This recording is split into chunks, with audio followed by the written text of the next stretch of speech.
We talk.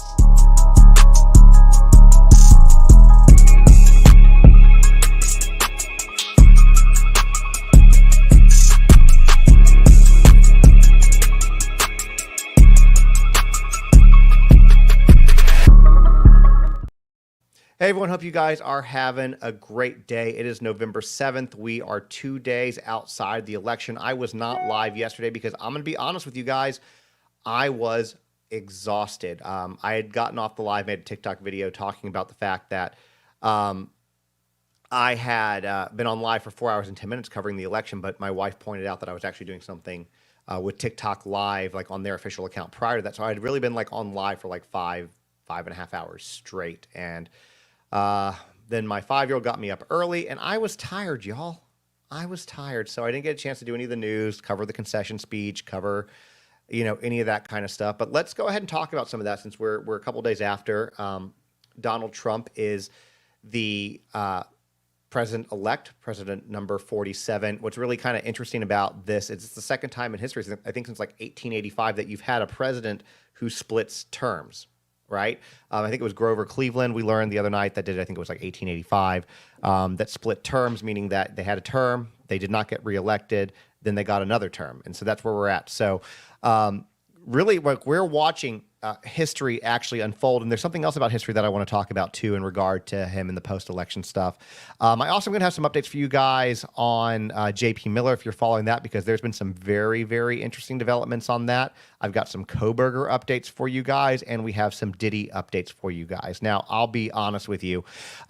If you are watching on TikTok, if you're on Instagram, Facebook, YouTube, you're good. Stay where you're at. You're totally fine. But if you are on TikTok and you want to see, I'm just gonna tell you, sometimes I have videos or pictures and stuff, and I'm like, jump over to YouTube to see them. I'm going to be showing one video. I'm going to be showing one video. And so if you want to jump over, it's going to be a little bit. You can absolutely do that. You can get to my YouTube by going to the link in my bio. The other thing I will go ahead and ask is please tap that screen. TikTokers, let's get this up to 10,000 in the next few minutes. That helps me out tremendously. And if you are new here on any of the platforms, please make sure you hit that follow button, that subscribe button, that like button. Massive solid for me, and I appreciate it. Now, normally with these shows, I spend a few hours preparing them. I get pictures up and everything so that we can do it, and this is not that show. The reason that this is not that show is because while I was getting ready to do that, a couple things had come across my face, I guess, my attention, that I got a little angered about, and I wanted to come on and share with you guys because, and we'll get to that in a minute. I'll show you why we're talking about that, because there's a couple things that I really kind of need to give a hot take on. And so hopefully y'all will indulge me when we get there. And that's going to be part of the video that I show you. Now, before we get into that, let me give you guys some updates that you want to, somebody asked me to explain my live on the 9th. Please, Jeter Girl, remind me to do that toward the end of this live, and I will, because, I'll go and do that now real quick. So on the 9th, that's a good question, then we'll get into some of this stuff. On the 9th of this month, that's in 2 more days, Saturday, I believe it's going to be around 9:30 p.m. Central Time, TikTok had asked me to go live for something called Podcasts on Live. Now, a lot of y'all know that I had a podcast called 50 Words for Murder. I'm no longer updating that because, honestly, all the work that went into it was a lot, and I can do the same type of stuff with a YouTube show and it go better, right? And so I don't do that anymore. I did record one. We're looking at getting it sold. I can't wait to tell you guys more about that. But this is going to be on their thing. TikTok promotes it. And so I had asked, they talked about talking about a very important topic, things like that. So I had asked Gabby Petito's family to join me. And I mean, all of them, Nikki, Jim, Joe, Tara, and they have all agreed. It's going to be a very good discussion to hear how they're keeping Gabby's memory alive, how they are, how they're, working with using the foundation to change laws to keep women safe, change domestic violence, things like that. And if you are not on TikTok, because look, I know a lot of my Insta people, Facebook people, and YouTube people. I know a lot of y'all don't go on TikTok. And if you're not there or you can't make it, that's okay. That is one of the lives that I will download, and it will be uploaded to YouTube if you miss it. But I promise you, if you're not able to miss it, please come on and join us. The Petito family, Gabby Petito's family, is absolutely, they're amazing human beings. I truly love them to death. I'm honored and privileged to call them all my friends. And I really hope that you guys will join it. It's important. So let's talk about post-election stuff, and then we'll get into some of this other stuff with Kohberger, J.P. Miller, and then we'll talk about Diddy, and then I'm going to kind of grind my gears a little bit with you guys. So, like I said, Donald Trump is the president-elect. And one thing that I talked about, I did a video about it this morning, and I don't have any pictures prepared for this, but I do want to kind of talk about it, is we all know that Donald Trump has a lot of pending criminal charges. And this isn't like to kick him or whatever like that or anything like that. It's just the news. And I find it fascinating because kind of like the fact that he is the second president in history in over 100 years, almost 150 years, to win the presidency, lose the presidency, and then win it again, have a split term. He's the first president in history to ever have pending litigation against him, ever. He's got federal charges against him. He's got state charges in Georgia against him. And actually, he's due in court on November 26th for sentencing of the hush money trial, and he faces up to 4 years. Now, I'm going to tell you what I think is going to happen right off the bat. I'm not going to make you wait. I think that this is all going to go away. That's what I think is going to happen, okay? I just think it is. So with the Constitution, under the second article, he is able to pardon, he has the presidential pardon ability, right? And you can pardon against federal crimes. So it's never been used, though, for a president to pardon himself. So that's going to be very interesting to watch if that's the route that he chooses to go. The other thing, too, is he will still be president-elect on November 26th, meaning that he will not have taken the Oval Office yet. He will not be able to pardon himself prior to that. But what's going on with that is basically a judge is going to decide on November 12th. So you're talking like, a week from now, less than a week from now, 5 days, is going to decide if they're going to continue to pursue the conviction. And either they're going to choose to dismiss it or they're going to choose to let it go. Now, if it goes, he faces up to 4 years.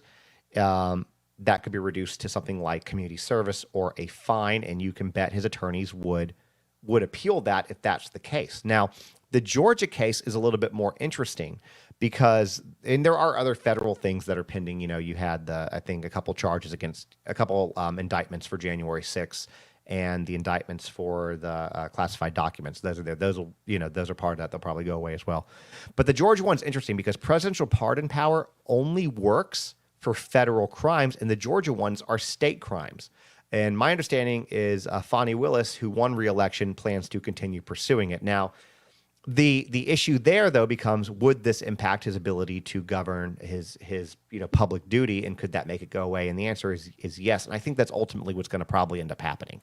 But it's still interesting nonetheless that it's happening here. It's the first time in history that we are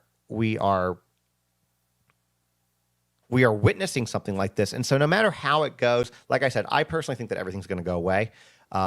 I think that by the time he takes office, none of this is going to be an issue anymore. But it's going to be interesting to see how this plays out and how they get to that point in time.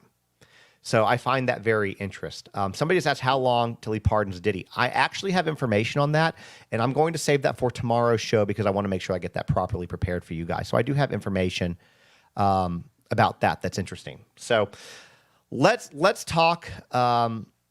Let's talk about Diddy real quick for just a second. So I do have some information because a lot of people are asking if Trump will pardon Diddy. I don't think that he will. I don't know what you guys think. Drop in the comments what you guys think, and we'll talk about it more tomorrow. What you guys think, but I don't think that that's going to happen.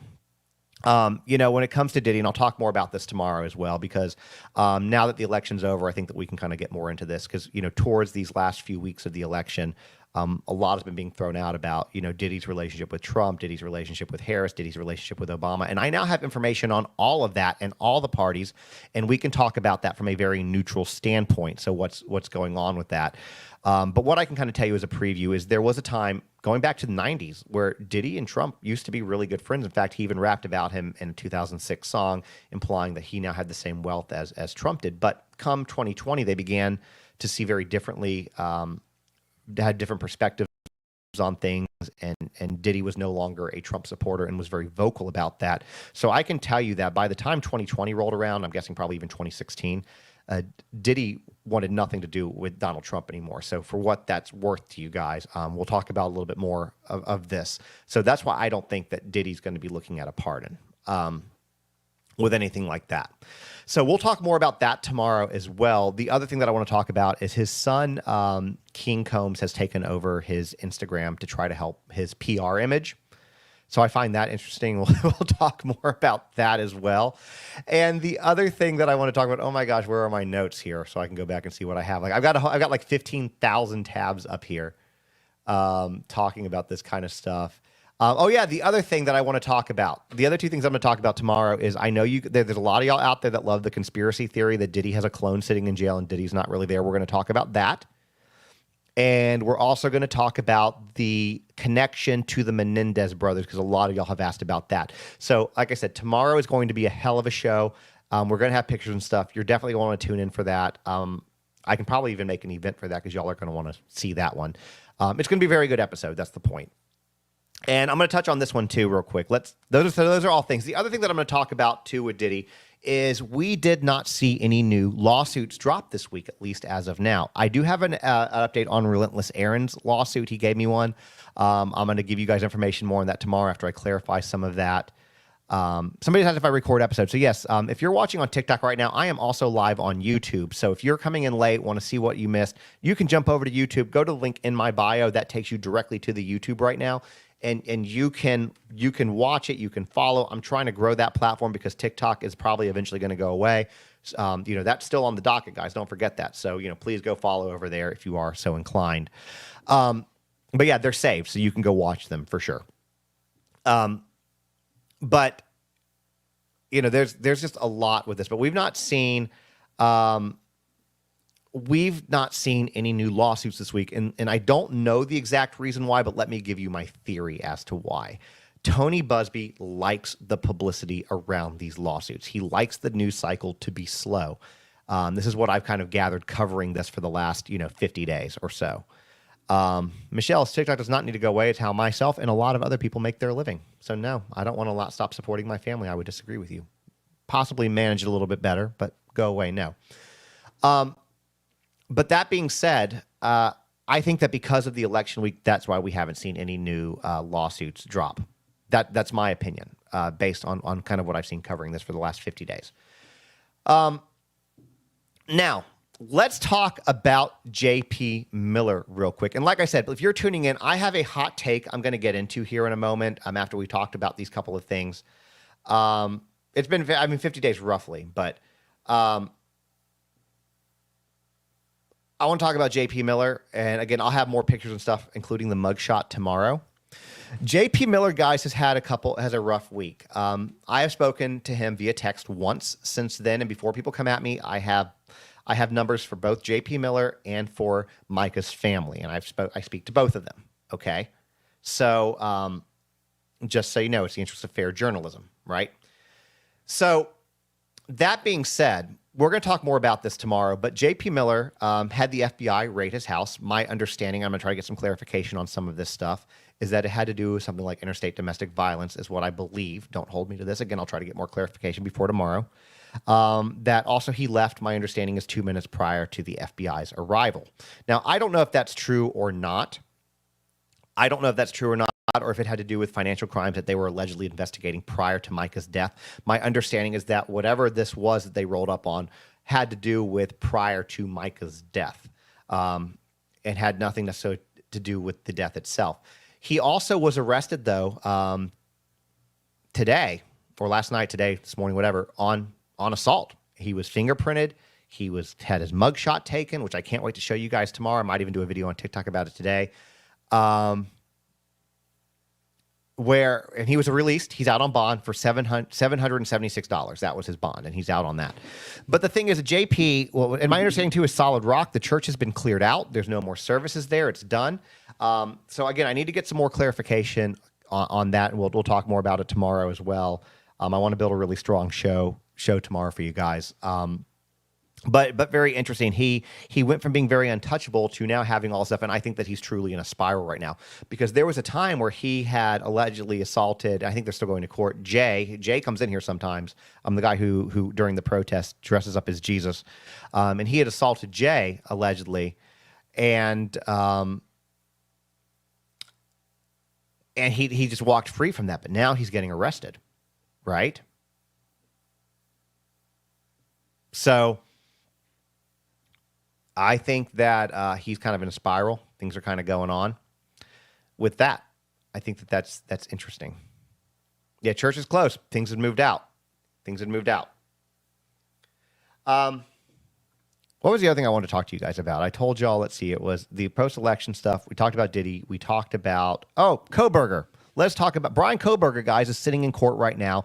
And so I can't do a full thing on him right this second, solely for the fact that, let me get some stuff pulled up, that the trial, it's not over. It's not over, so we're going to have to see where things come. But let me get some things pulled up real quick here. And I'm going to kind of tell you what's going on because I think that Ann Taylor's probably regretting that change of venue about now, is what I'm going to kind of say to that. They are trying to argue getting the death penalty off the table, and let me kind of tell you why. All right? Because this is a really interesting argument, and it seems that the judge is just not buying any of this, okay? So the defense is trying to argue for Bryan Kohberger. For those of y'all who need a refresher, might not remember, Bryan Kohberger, it's been about 2 years now, has been arrested and charged with the murder of the 4 Idaho college students, the Idaho 4. It's been, I would call it a debacle for quite a while. The new judge doesn't seem to be taking their ish, if you know what I mean. Here's the things that there's a win for Bryan. He does get to appear in civilian clothes. I'll thank you guys for the hat there.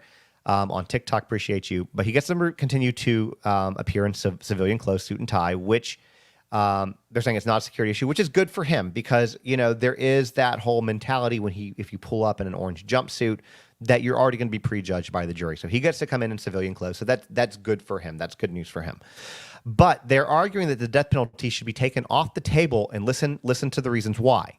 Because there's no means of execution right now. The judge is clarifying, though, that the protocol is lethal injection and firing squad as the second option.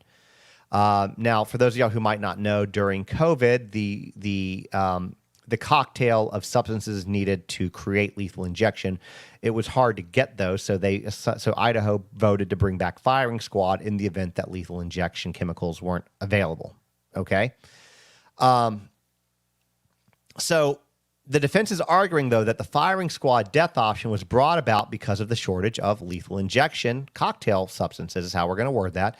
And they claim that there are problems with the firing squad and funding to get it built. And they're trying to argue that Kohberger will sit on death row if convicted. Well, isn't that the same case with a lot of people who are on death row? They sit for years and years and years and years. In fact, I'm pretty sure, and this is a story I'm going to get into very soon with actually somebody else, but the Atlanta child murders, that guy who was sentenced to death is still sitting on death row and has been since like the early 80s. You can sit on for decades while appeals happen, and that's typically what does happen. But they're also arguing, this is my favorite part, y'all, they're also arguing that the anxiety and fear of sitting on death row, not knowing how you will be killed, is unconstitutional. That is what they're saying, that knowing that you're going to die, but not knowing how you're going to die is unconstitutional. I can guarantee you that the 4 Idaho students, Kaylee Gonsalves, Maddie Mogan, Xander Knodel, and Ethan Chapin, they didn't know how they were going to die. We all sit here every single day of our lives, sitting here not knowing when we're going to die. Bryan Kohberger, it would be the same thing. You don't get your execution date. You have appeals and stuff. So he's got as good of a chance as any of us. And it might not be any of that. It is the dumbest argument. Oh my! It's almost as dumb as the one where they came out and said Bryan could not have done this because he was out looking at the stars and the moon. Because I hope that they call the stars and the moon as a star witness. Can you hear what I did there? Star witness. Hold on. There you go. Star witness. For the whatever. Now, the judge said he will take the defense's argument about the death penalty under advisement and issue a ruling later. And they said that if he's convicted, if Bryan's convicted, the defense said it would be dehumanization to sit on death row, not knowing how it would be killed, how he would be killed, how his life would end. But how do we know? It might not even be that. Maybe somebody with an ice pick. We don't know. He might get shanked. He might choke on some of that 5-day-old bread that they give you. We don't know. Maybe he's got a shellfish allergy or peanut allergy, and somebody gives him something like that. We just don't know these things, guys. So he doesn't know. So it's just so weird. They're just trying to take the death penalty off the table. So I'll let you know kind of where that goes as it goes. But I mean, they're trying their damnedest. They are. Now, there's a couple things I want to show you guys. And if you are on TikTok, I'm going to be very transparent with you. You will not be able to see the video unless you jump over to YouTube, except one exception. I'm going to be talking about the video that I just posted. In fact, I'm going to share that video I just posted. And here's why I'm going to I want to preface this because a lot of people might think that I'm showing this to make a political statement, and I'm not. I want to assure you guys that I'm not. What I'm going to show you talks about violence against women. And Donald Trump and the Republican Party did not make these people write these posts. All right? I'm not blaming Donald Trump. I'm not blaming the Republican Party. I'm blaming the individuals, and I want that to be made crystal clear. All right? I want that to be made crystal clear. Donald Trump was not sitting behind these people typing on their keyboard and posting these things. So I just want you guys all to know that. Now, again, if you are on TikTok, I got the election banner on TikTok. If you are on TikTok, there are two ways that you can see this. You can either go watch the video I posted before I got on this live, or you can jump over to YouTube real quick. Those are your two choices. I'm going to pull it up right now, and we're going to watch it. Okay? We're going to watch it. Let me get it pulled up. All right, I'm going to hit play. And then we'll talk about it. I want to be crystal clear about something. What I'm about to say. And you know what? Here's what I might be able to do, actually. Let me do this. I have an idea. If you guys want to hear it, you won't be able to see it, but you'll be able to hear it. I can do this. Hold on.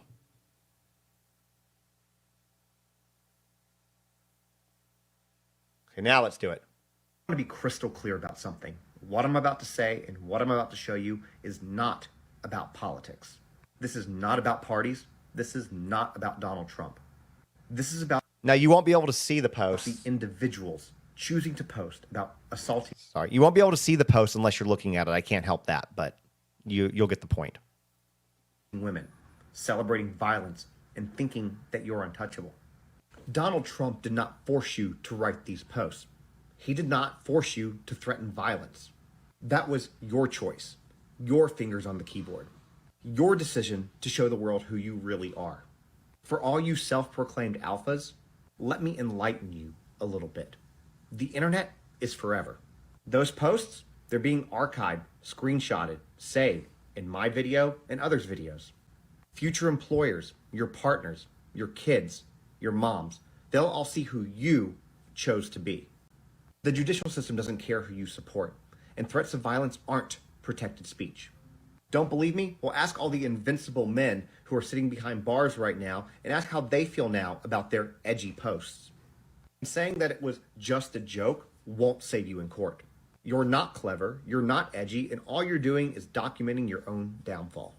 And to every woman watching these individuals, feeling scared, fearing for your safety, your fear is valid. This isn't normal. It isn't okay. This is not something that mentally stable people do. So keep documenting, keep reporting, keep supporting each other, because I feel that there are more good people out there than these keyboard cowards. And to those of y'all posting violence against women, you did this. Not the party, not Donald Trump, you. You're not special. You're not part of something bigger. All you're doing is leaving evidence. That choice is yours. It's always been yours. But remember this, that keyboard courage quickly crumbles sitting in a courtroom. All right, guys, so you kind of get the gist of it. And I wanted to be very crystal clear about this stuff, you know? Now, here's the thing. All right, somebody on TikTok said don't interact with these things because people make money off the post. You don't make money off making comments, and the people who sent me these videos or the videos I got them, me showing it on mine doesn't give anybody anything. But that's kind of what I'm saying. Nobody forced anybody to do this other than the individuals. And on the same note, I want to show you something else. And this one, let me see if I can show you all the headline here. I'm going to get it pulled up if I can. And then I'm going to I want y'all to see this headline because this is equally disturbing. And I want to really kind of address something. And I'm going to say the same thing again that I said to you all a second ago, which is, to me, this is not, remove this off. There we go. To me, this is not, these are individuals. This is individuals doing this stuff. This isn't Donald Trump. This isn't the Republican Party. These are individuals. And I just want to make sure that that is clear when I show you this headline, because this one is disgusting also. All right. Again, if you want to see the headline, I will be making a video about this later. You can rest assured, but you can jump on to see it. If not, I'll just read it to you. Okay. So let me get this up here real quick for y'all. There we go. There you go. The headline: Black people across the country receiving slavery selection and plantation texts.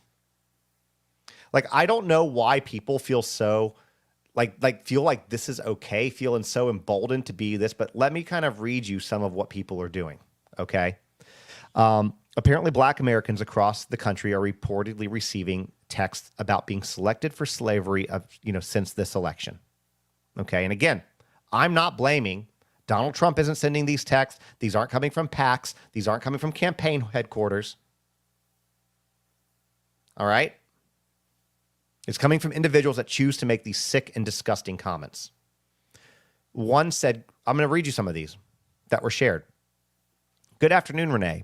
You've been chosen to pick cotton at your nearest plantation. Be ready at 10 a.m. with all of your personal items and possessions because you will never see them again. We will pick you up in a white bus. You'll be checked for drugs and other substances. Once you make it here, you will be brought to your designed area, supposed to be designated, but designed. You're in group 10B. Another woman got a different text saying, greetings, you have been selected to pick cotton at the nearest plantation. Be ready at 12 a.m. November 13th, sharp, with your belongings. Our executive slaves will come to get you in a brown van. Be prepared to be searched down once you've entered the plantation. You are in plantation group D. These were all received by people yesterday. Apparently, several individuals in Virginia have reportedly received those similar messages or racist ones. Black college students at the University of Alabama and Clemson in South Carolina have been hit with messages too. And one message that was shared to Reddit, a Black American was, quote, selected to be a house slave after President Trump takes office. Now, it's unclear who's sending these or they're coming out. And there's some more that are being shared below. Let me get a couple more that came from Instagram. Hold on. I'll get them pulled up. I'm gonna share it to you so you guys can see it. If you're on YouTube, you're gonna see it. It says, greetings, Esther. You have been selected to pick cotton at the nearest plantation. Be ready at 6 o'clock sharp with your, they didn't say AM or PM though, with your belongings. Our executive slaves will come get you in a white van. Be prepared to be searched down once you've entered the plantation. You're in group T. No phones allowed. Then you have another one. You can see where these are at. All right. This is not okay, guys. And here's what I hope for anybody that's seeing these. Here's what I hope for anybody who is seeing these, anything calling for violence against anybody, call it out. Right? And if you're a man watching this and you see other men doing this, call those men out because it's not okay. And here's the thing, for as far as the Republican Party goes, when you have people that are associating that with Donald Trump, saying that once Trump takes office, that is not a good reflection on the Republican Party. It's just not. When people act, and this goes for both parties, act or say things in a certain way, in a certain manner that bring the party, whether Democrat or Republican, down, it's not okay. It's not okay. Now, we've already learned that a lot of men in general, and this is on both sides, don't give two craps about women. We already learned that. So unfortunately, women calling other women out sometimes works, but men calling other men out, that's what has to be done. You can't be scared to call them out for this behavior because it's not acceptable. It's not okay. It's just not. It's just not. And, I'm old enough, and I know a lot of y'all watching me are old enough to remember. If you were born past, 90 something, you might not remember this or whatever, but I do. 24 years ago, 23 years ago, 9/11 happened. And I've said this before, and I've said it multiple times, with the divisiveness that we have now.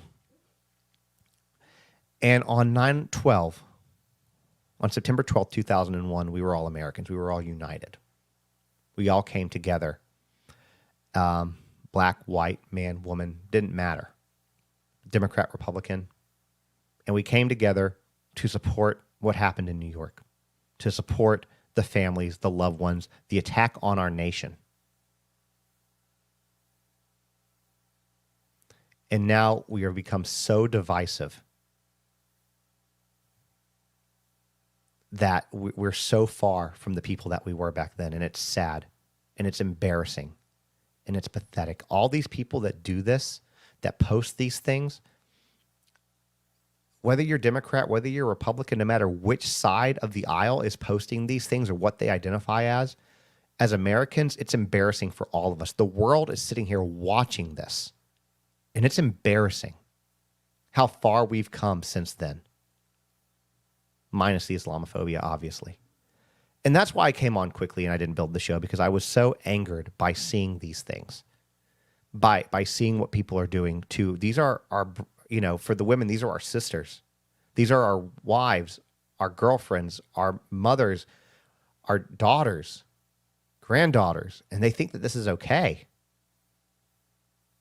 They were raised in a way to think that this is okay. For the people saying this to our black brothers and sisters, same thing. Let me tell you something. There's the black community has had it rough. They've had it rough forever. Civil rights has only been around since the 60s. A lot of y'all watching this were alive when civil rights were put into place. My grandmother's 91. She went to segregated schools. Hell, my aunts and uncles. My dad went to segregated schools. This is not that removed from history. This hate, guys, it's got to stop. And I'm not calling out Republicans or Democrats for it. I'm calling out the individuals who choose to make these posts. Because like I said, there is no political figure, no president or president-elect that is making you do this. You're choosing to do this. I just saw somebody say it's the media. And while I agree the media is a huge problem, I think the 24-hour news cycle is a huge problem.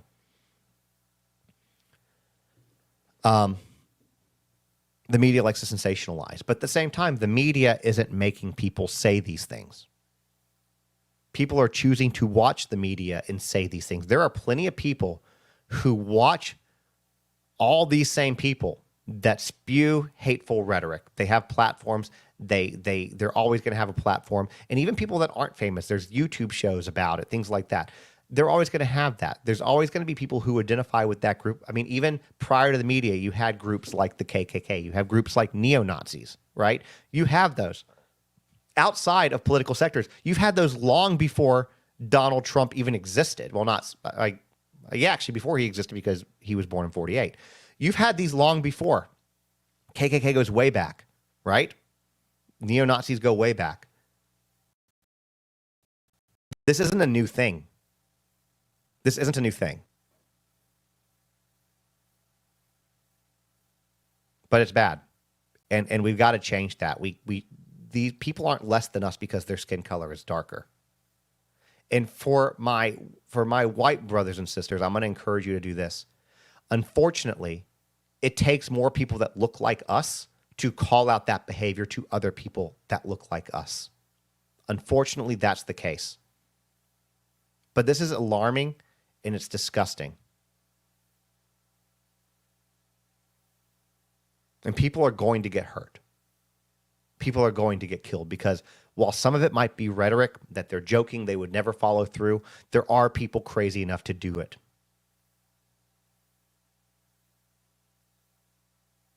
There are people crazy enough to do it. I mean, women get attacked every single day. Now they're putting it out on the thing. We're going to find you.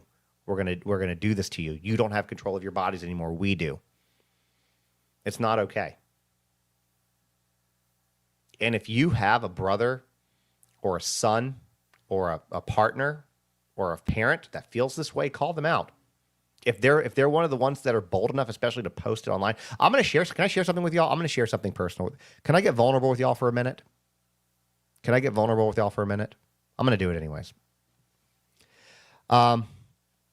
So yeah, I want to preface this too. Yesterday, I was not even just yesterday. It's been for the last few weeks, but yesterday I kind of really came through because I was overly tired and exhausted.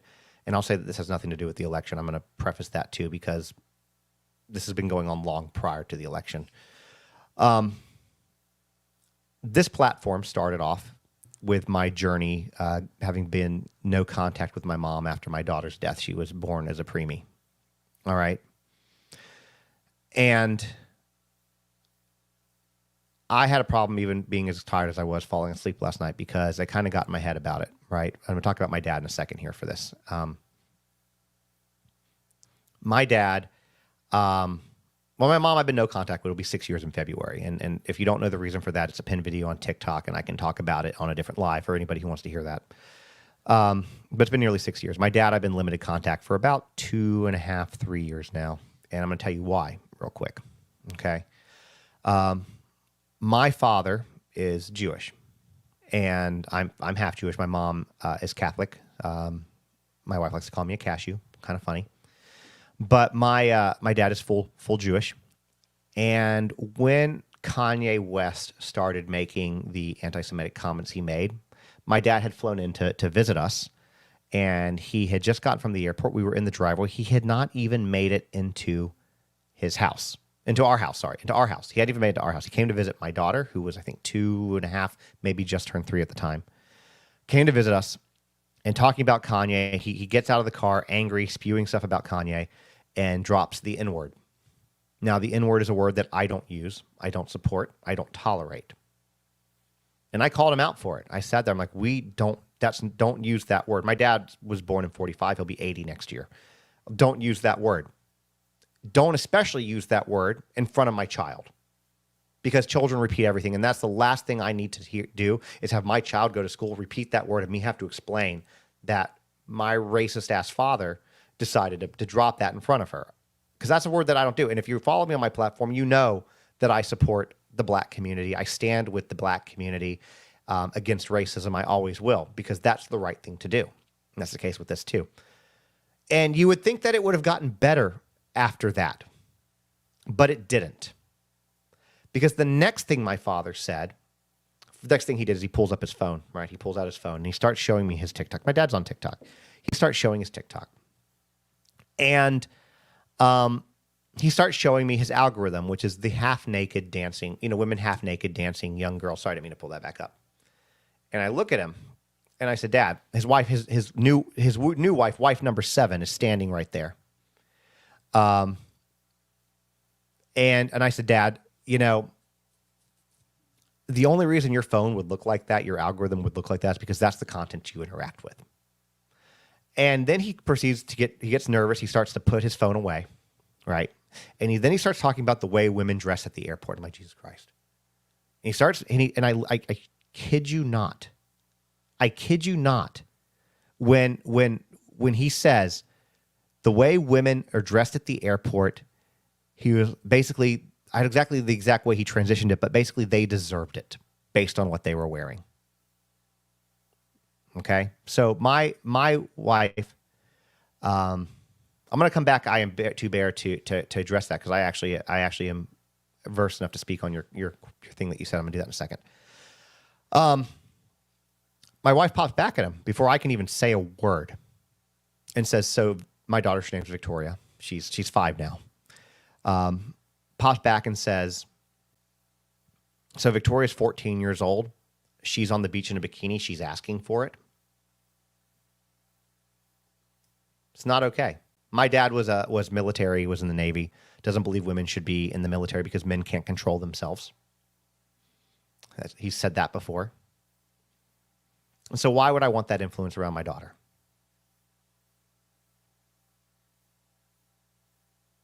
Right?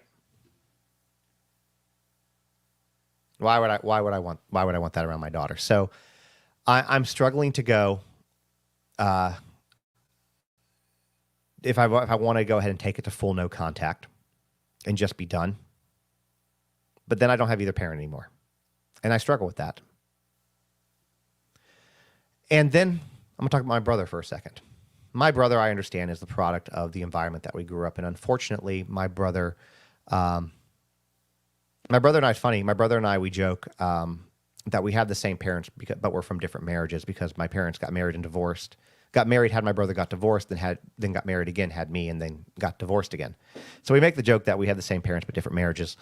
But anyways, my brother, basically, he's got a lot of issues going on, and he's very successful. He's an attorney. He does, and I'll tell you this. I think it's safe to tell you this without getting too whatever.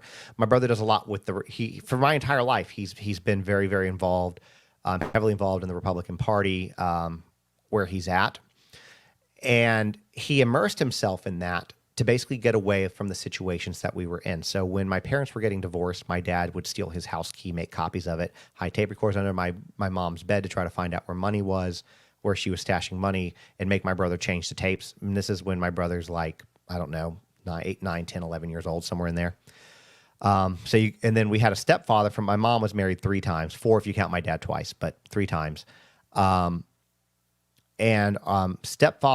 Stepfather number 1 was very abusive to us. And so especially to him, my brother. And so my brother kind of shut down on all of this. And I love my brother, don't get me wrong. And I'm not in no contact with him, but I talk to my brother 2 to 3 times a year. Usually we call each other on birthdays and around Christmas, and that's basically it. But the thing about my brother is when I talk to him, my brother never asks about me. My brother has no clue that I've written 3 books. No clue. He follows, I think he follows me on Instagram. And so he knows that I have a verified account. I have almost 100,000 followers there. But other than that, I don't talk to him. And when I talk to him, he will talk to me for an hour and a half telling me everything that was going out the window. Or sorry, I was reading with somebody who read that and I said that. He'll talk about everything that's going on with him, never wants to ask about me, about my daughter, about my wife, anything. And so that's a challenge. My grandmother's 91 years old, and so I talk to her regularly. I call her, she calls me, that's fine. I also have an aunt who I absolutely love, who I was not allowed to have a relationship. Again, this goes real deep. Was not allowed to have a relationship with when I was talking to my mom because my mom doesn't have a relationship with she's one of 5 and she talks to 1 brother. That's it. None of her cousins, nobody else wants anything to do with her. She doesn't talk to her own mom who's 91. But then at the same time, I feel like I'm the only one ever making effort with my aunt. And it's just, I'm at a point where I was telling Alyssa, this morning, that I feel very much alone. Like I have a community and I love it, and I feel very much alone with this whole thing. And I had a point to where this was all going. I think as to why we stand up against this kind of stuff. But my point is with all of this is that, look, I realize that cutting people off from this kind of stuff, standing up to people, that can put you in a position where you no longer have relationships, and it sucks and it hurts and it's painful, right? My closest friend that I have he's Alice Cooper's personal assistant. He's gone 200 plus days a year. So I don't get to see him a lot. He's got kids too. So when he's home, obviously that's his priority, as it well should be. So it's kind of challenging. Part of the reason why, I wrote the books that we have, Boundaries and Surprises Are Okay. And we have a sharing one coming out. But my point is, I understand that it's a tough world out there. It's hard to deal with people who feel the way that they do. It's hard to stand up to people when they are this way. And it's important to do so, though, because we have to raise a better generation. My wife, I don't know if I said this, my wife popped back at him and asked him that. But the other thing that my wife said when after she made that comment is that to him, my dad is technically silent, Jen, is that the world will be a lot better place when you all are gone. And I'm like, damn, that was cold. But given some of the stuff that he said, I don't know if it was cold enough. But good for her, right? Good for her. And there's a reason that she chose to say that. There is. But at the same time, guys, we're all people. We're all Americans. Not all of us that are watching this, but you know what I mean. The Black community needs support too, right? Letting people say stuff like that isn't okay. letting people say and threaten violence against women, it's not okay.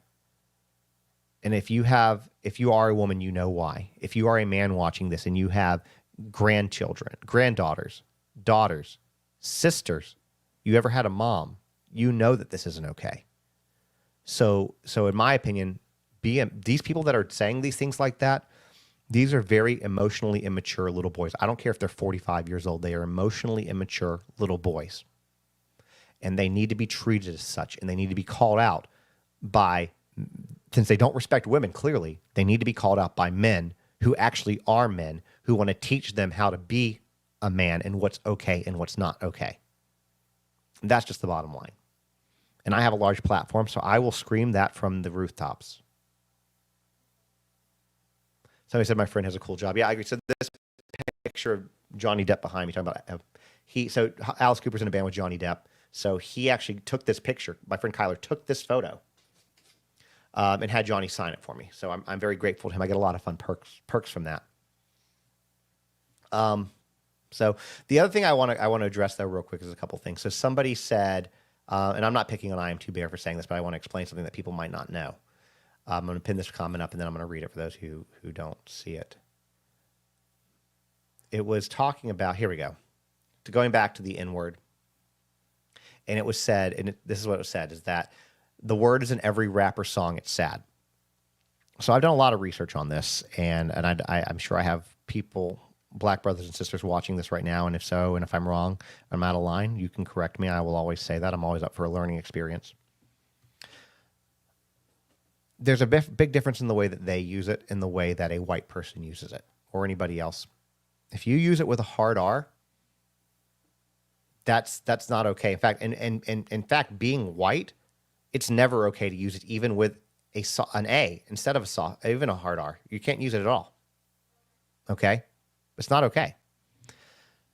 The reason that our black brothers and sisters, and there's plenty of black people that don't like the use of the word at all, but a lot of people who do, and why it's in rap songs is it's used as a term oftentimes of camaraderie, of recognition. They took that word back. They took a word that was meant to dehumanize them, and they decided that they were not going to let it dehumanize them anymore. They were going to own it. And that's what it is. That's why they use it. And if I'm wrong, tell me I'm wrong. That's okay. But that is why. It is a word that was meant to break them down and dehumanize them. And so they changed it to make it something else and to have a different meaning. So it's okay for them to use it. That's what they chose to do as a community. Somebody just said it's their word, not ours. It's their word, not ours. And it's not our place to judge them for that.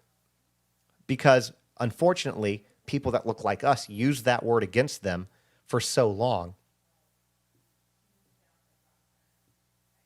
Is that my opinion or facts? I mean, I think I don't know if there's a written publication about it, but I have a lot of black friends, and that's what's been explained to me when I have this. Because here's the thing, when I have friends that are different than me, I like having conversations that are outside of my comfort zone because I learn when I do that.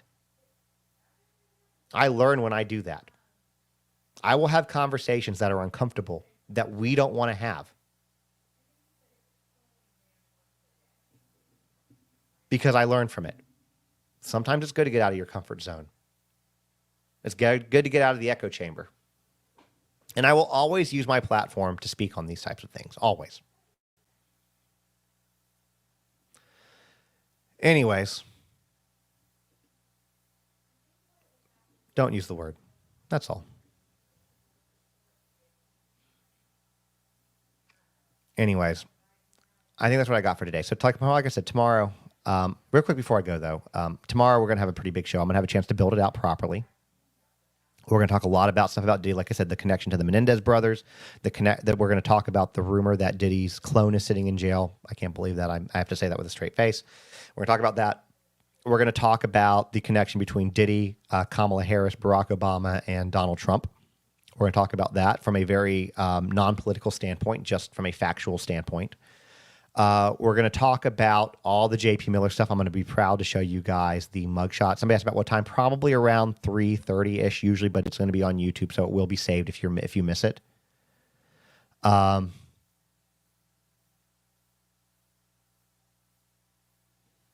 also, I want to address somebody said something, and I'm going to address it real quick in a second.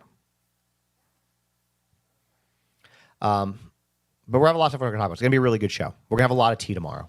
Now, before I go, though, a couple more things. Somebody, and I'm not picking on you, Outer Banks, for saying this. I think you bring up a good talking point, so let's talk about it. Outer Banks said, no disrespect, but there are a lot of black-skinned people who hate white people because of the color of the skin, and that's not entirely true. Okay? Let me go back and show you something. Okay? Since you're on YouTube, I'm going to put it back up. Black people, when they don't like white people, it's typically because they have been screwed over and over and over and over and over again against white people. What I'm showing you is a news article from today where black people across the country are receiving slavery texts and plantation texts telling them to report that they will be picked up for their job as a cotton picker or a house slave. They're receiving those across the country right now.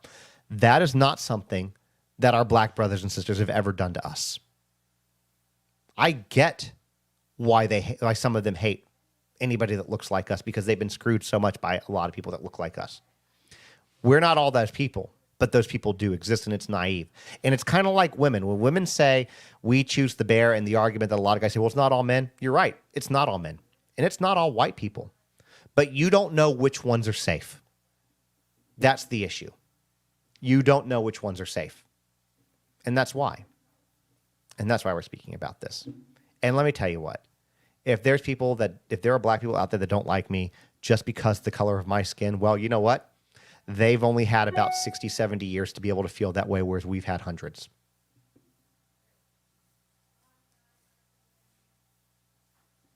You know? And I think that a lot of us have to earn it with them. Earn respect. Earn being liked. Prove it. Because these are people whose grandparents went through civil rights. If you have somebody in those grandparents, their parents might have gone through indentured servitude. You know, your grandparents might have gone through slavery. It's not that far removed.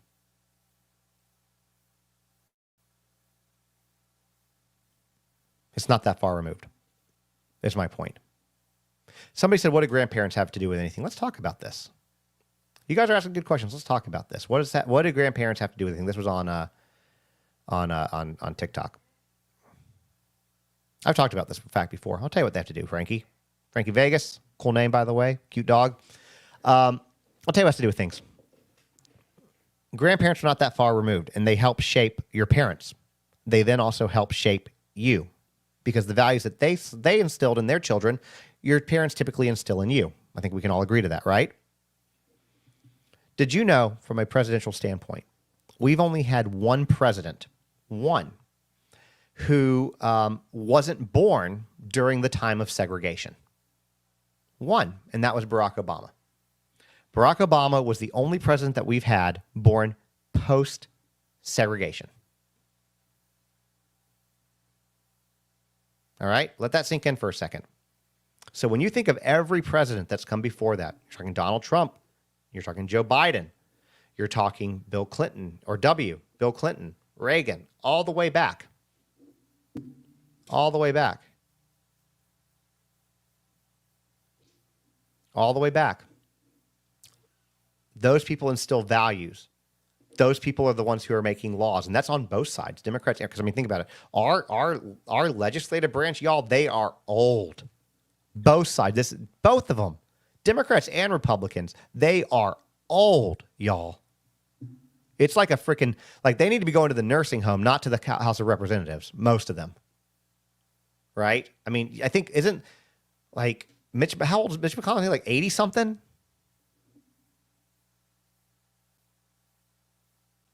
They're old, y'all. And do you think that those values that were instilled in them, even the Democrats, I'm not pointing out Republicans here, both of them, Democrats too. How many of them have those values that they're still making laws for? Glitch McConnell. So Mitch is 82. So there you go. Somebody said Mitch is 82. It's old, guys. That's old. Retire. Enjoy your golden years. You have money. Oh, I agree. And I'll say this, Trump promised term limits to congressional members of Congress on his first term, and it never happened. So I hope that he gets it done this time, because now he has the House of Representatives. The Republicans have control of the presidency. Supreme Court is in their favor. Republicans control the House. They control the Senate. There is no reason that these things should not be able to get done. I mean, truthfully, they should be able to go through. So Trump promised term limits. I hope that he delivers on that.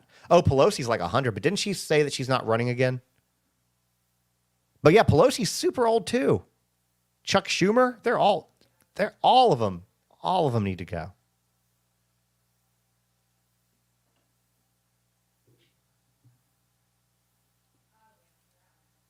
Term limits and age restrictions, I agree. I think Nancy's not running. Nancy's already said she's not running. But my point is that they're old on both sides. And think about what that means when you start making laws for people of color or for women. That's all. Think about what that means. Think about that when you go to vote. You know, maybe look at how old they are. Maybe look at how long they've been in office, and do you feel better? And that's both. There's career Democrats and career Republicans, y'all.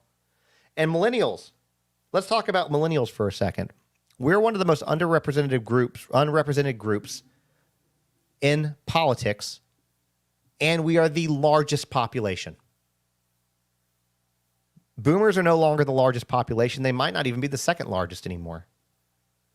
Boomers are we are the largest population, and we are the most unrepresented. Yeah, McConnell needs to go too. All of them need to go that are that old. And we're having boomers who bought their house for 2 shoestrings and a strawberry make these rules for us.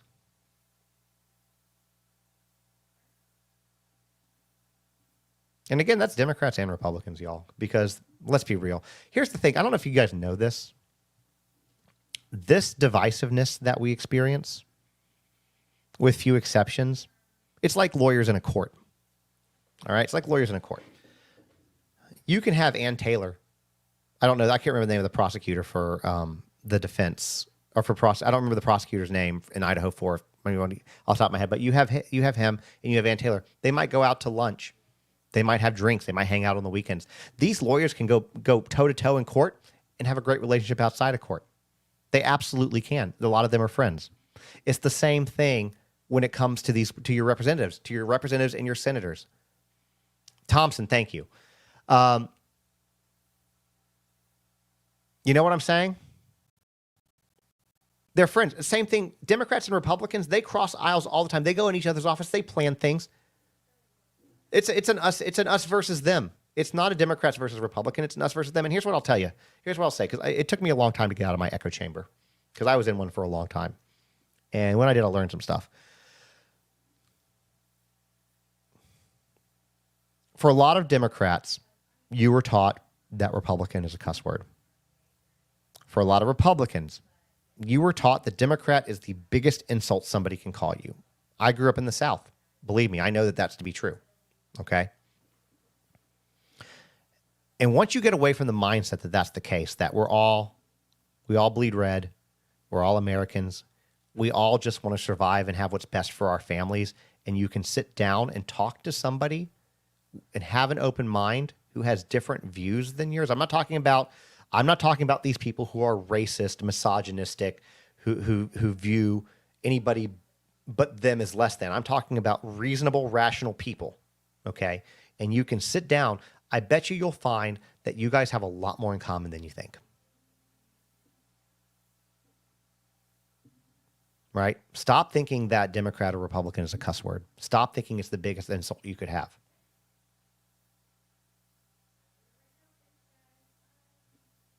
Okay? That's all. That's all I got today. Sorry, went on a little bit of a rant, guys. I appreciate you letting me get a little vulnerable with you guys. I appreciate you letting me go on these rants. Please, let's do better by each other. Look, I know that there's a lot of people who are really excited that Donald Trump was reelected. I know that there's a lot of people who are terrified that he was elected, okay? For those who are on the team where your candidate won, You won. Have good sportsmanship. Don't kick these people when they're down. Don't threaten them. And for Democrats, your candidate lost. And I know that stings and it hurts. And that's not what you expected. And you have fear and you're frightened. And look, your fears are valid. Anybody who's got a feeling, your feelings are valid, right? But it doesn't do any good to sit here and pop off on every single person on there. Now, I'm not saying that on both sides. Somebody doesn't deserve it every now and then. But, lose with grace, because that's all we can do, right? We can win with grace and we can lose with grace. The majority spoke. Whether you're happy or not, that's what makes the republic, the democracy, America what it is. We're not all going to agree. The vast majority of the time, 50% of the country is going to be very unhappy with the results. But this past election, I have never seen anything like it, where it's become so volatile and so just whatever. Peaceful transfer of leadership, as somebody said, yes. And Joe Biden has, I haven't done a video on it, but I know that Joe Biden and Kamala Harris have called for a peaceful transfer of power. Biden has invited Trump to the White House to help starting to discuss those plans, things like that. So I know that that's taking place behind the scene. But we are a lot stronger as a unified nation than fighting each other inside. Okay, and look, there's a lot of guys, men, I know in particular, that are a problem. A lot of y'all, women, look, I know that there's some women that are a problem. For the most of all, I do these shows, I do these videos, and I see the comment section, and a lot of times it is not women against women. Now, I know that that can be different in real life, but it's not women tearing down other women, but it is often men tearing down women.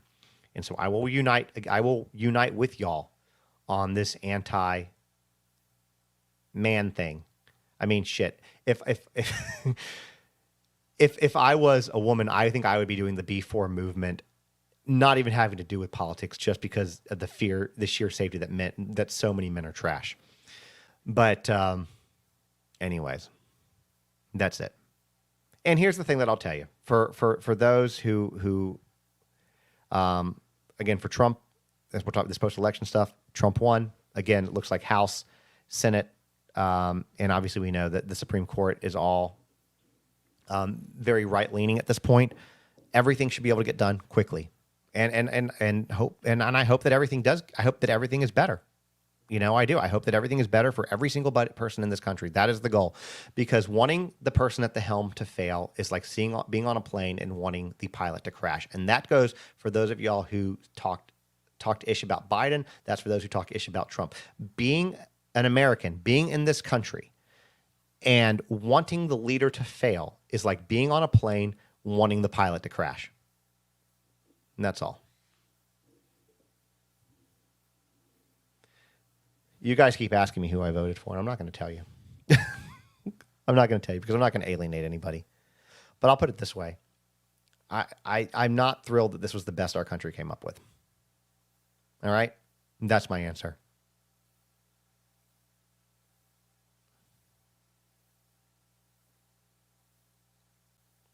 That's all. So, anyways. Now I really have to go. I got nothing else to say. I mean, I have lots to say, but you don't need to hear me rant anymore. TikTok, don't go away. Everyone else, I will see you guys later. Make sure to follow, hit that button. And I'll just go ahead and say this because I'm going to do a shameless promotion right here. If you are one of those people who are now, because of the election, struggling with family and your dinner table, this holiday season is going to look a lot different, and you have children you need to explain it to, consider picking up a copy of my book, Boundaries. It's available at on the TikTok shop or justinthe.nickofcrime.com. You can order it. Hardcovers come with free shipping. The softcover bundles come with free shipping, and that's where it goes. So consider that. Anyways, y'all have a great rest of your day. I will see y'all tomorrow for an amazing show, and we'll talk to y'all soon. Bye, everyone. Hold on. If it goes, still streaming. There we go.